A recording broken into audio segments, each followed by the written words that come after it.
Hazbin Hotel temporada 2 finalmente saiu e esse primeiro episódio foi absurdo. Pra vocês terem uma noção, a VEG tá querendo mudar de nome, a gente tem um novo hóspede substituto do Serpentius, a cena linda do Lucifer com a Charlie, olhem como esses dois estão muito fofos. Por isso hoje eu vim destrinchar cada detalhe desse novo episódio, então vamos lá. O episódio começa com uma vista da cidade, enquanto o canal 666 News está dando uma recapitulada em tudo o que aconteceu. Destaque para a recepção que os dois jornalistas estão tendo aqui, supondo que provavelmente o paraíso estaria planejando uma vingança para todos os males que o inferno causou a eles no último extermínio. O importante é que pela primeira vez o novo Hazbin Hotel está lotado mais do que nunca. Para quem não lembra, a torre deles foi destruída na última temporada, entretanto agora ela parece estar de boa. O Alastor está sorrindo como sempre, mas rapidamente sai dali porque as pessoas chegam com câmeras querendo entrevistar ele, e ele não gosta de câmeras. Destaque para a briguinha de Alastor e Lucifer aqui. Caramba, eu tô muito empolgado para ver esses dois se farpando a cada 5 minutos nessa temporada. O Husky e o Angel Dust também retornam para essa temporada. Um fato muito interessante do Angel estar fazendo acompanhamento psicológico. É uma camada realmente interessante pro personagem. Estou curioso para ver como eles vão desenvolver depois do desastre que foi a última temporada e a falta de profundidade no personagem dele. Vamos ver se ele está mais aberto agora. A Charlie, por outro lado, definitivamente não estava bem. Além de toda a pressão que ela tinha que lidar com o hotel, Charlie ainda estava num luto imenso por causa dos Serpentius, conversando com o que sobrou dos ovinhos dele. A VEG até pergunta se estava tudo bem, só que a Charlie finge que estava,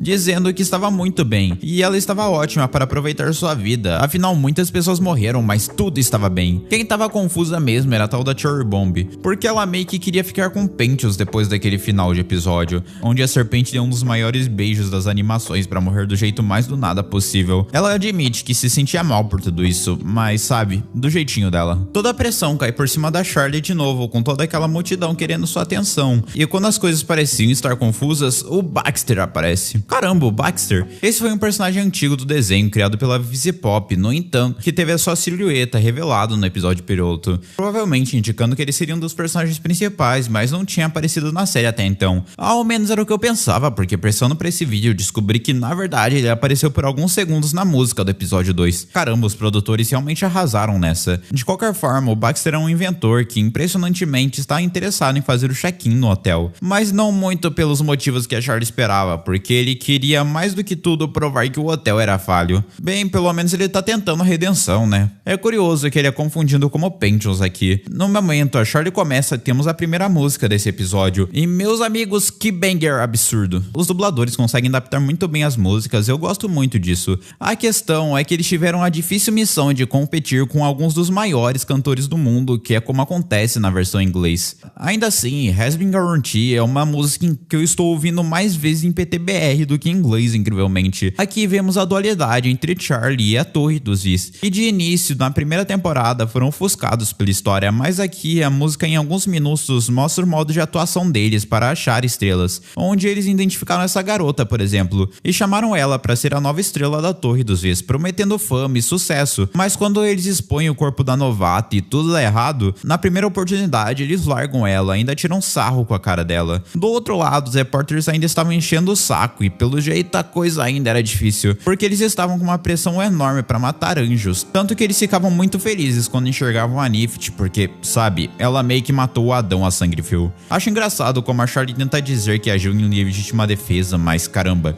digamos que a força foi um pouco desproporcional. Ainda assim, a ideia da Charlie não parecia estar funcionando. Todo mundo confundia a ideia do Hazbin Hotel com um ataque contra o paraíso, e isso deixava a Charlie muito nervosa. Por isso, no momento perfeito, Lucifer aparece, e com a magia desaparecer, Lucifer some com a Charlie. Tivemos uma visão do tubarão do Vox sobre os Vs, e eu acho interessante o tema que eles trazem. No segundo episódio, o Vax ratificou pro Valentino que os Vs têm que ter muito cuidado com a sua imagem, e mostrar que ele se importa com a imagem que passa aos outros. Afinal, ele é uma TV, ele transmite isso. E os outros Vs, bem, eles não pareciam compactuar muito com isso. A Velvet, por exemplo, ela falou tudo na frente da Carmilla Carmine e o Valentino tava batendo no Angel a cada 5 minutos. De qualquer forma, o ponto do Vox é algo interessante de certo modo. A partir da reputação do Hazbin Hotel, ele pretendia usar todo o seu ponto de vista positivo para iniciar uma guerra contra o paraíso. E meus amigos, eu nem sei se vocês têm alguma ideia, mas principalmente pelo que vimos no último episódio da última temporada, isso é um perigo imenso. Se só os canibais com os habitantes do hotel hotel versus o exército exorcista fez aquele estrago, imagina uma guerra colossal que daria entre os seres mais fortes do inferno contra o paraíso. É papo de quase todo mundo morrer. O episódio altera para o ponto de vista da Charlie, aqui recebemos uma conversa muito fofinha do Lucifer confortando a Charlie. Tipo, olha como os dois se abraçam.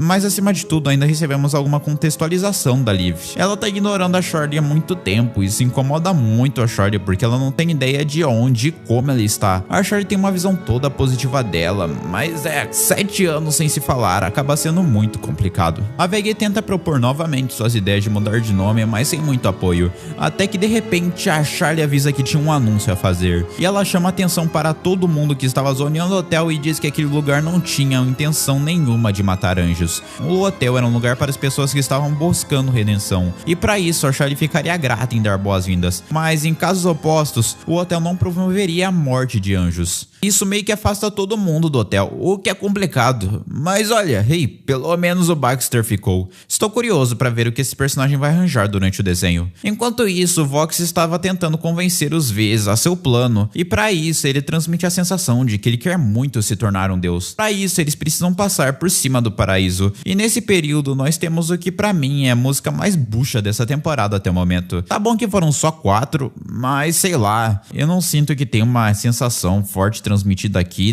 nem que algum cantor parecia estar muito inspirado. Eu só senti que ela existiu para cumprir 2 músicas pro episódio. Convenientemente eu também senti isso no episódio seguinte, mas lá a música pelo menos tem um tema interessante, aqui não, é só tudo meio jogado. Aliás, é só eu, essa música também me passou uma vibe meio animação da Disney. Eu achei isso engraçado. Temos uma cena bem fofa da Veg conversando com a Charlie, com a anjo caído aqui oferecendo tomar conta do hotel até que a Charlie fique bem, o que por si só é bem fofinho. O que ela não esperava é que ela teria 2 surpresas no dia seguinte. Em primeiro lugar, o 666 News manipulava demais a mídia com a notícia de que a Charlie recusou as pessoas que não queriam redenção, sendo bem sensacionalista com isso. Porque, bem, eles são liderados pelo Vox. O que agora sim me pegou desprevenido foi a Emily aparecendo. Ela chega no meio do nada e dá um aviso gigantesco dizendo que ela descobriu que a redenção é sim possível e que após todo esse lance do Adão e dificuldade de tomar uma decisão, a Sarah decidiu manter o paraíso em quarentena até que fosse mais seguro. E a Emily fala que voltaria com atualizações, encerrando o episódio com um surto da Charlie. Caramba, eu amei isso. Ainda tem algumas falhas que me incomodam, mas de qualquer jeito eu tô bem com isso. Hazbin Hotel não é nem perto de uma série perfeita, mas vamos lá. Isso tá dando de 10-0 no primeiro episódio que tivemos na primeira temporada. Ainda temos muitos palavrões e sexo desnecessário, mas surpreendentemente, eu não sei se é porque é o primeiro episódio ou eu tô no hype, mas eu não achei tão forçado quanto na primeira temporada. De fato, até tem algumas piadas interessantes aqui. Ao mesmo tempo, eles conseguiram estabelecer bem os temas que eles deveriam focar, trazendo um novo hóspede pro hotel, como a Charlie lidaria com toda a pressão pós tudo o que aconteceu, como os vezes estão reagindo. Parece uma premissa mais interessante do que tivemos na primeira temporada. No mais, muito obrigado por me ouvir até aqui, valeu mesmo por serem incríveis e eu te vejo no próximo vídeo. Tchau!